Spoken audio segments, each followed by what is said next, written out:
Hey guys, welcome to another video. In this one, I'll be making my rusty leaf springs beautiful again.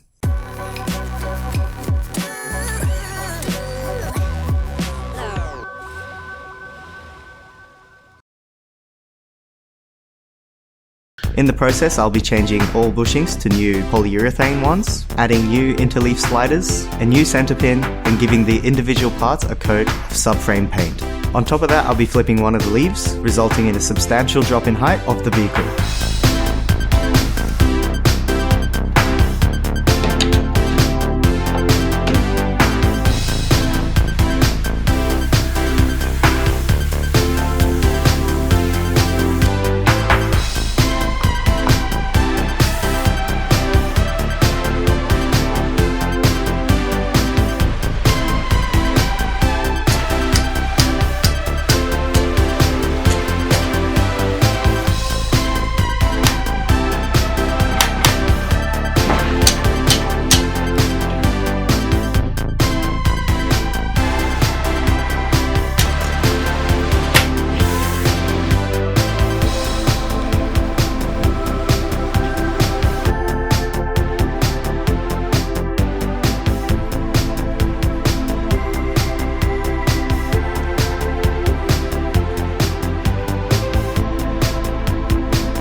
Looking at them side by side, I'm extremely happy with the results. I'll be able to rest easy and give myself time to eventually get a whole replacement leaf pack. The refurbished springs look much shorter, but we're gonna have to wait to see how they look on the car. in a future video. Subscribe if you want to follow the progress on the Datsun 1200. Please leave a like, because every little bit helps. Thanks for watching.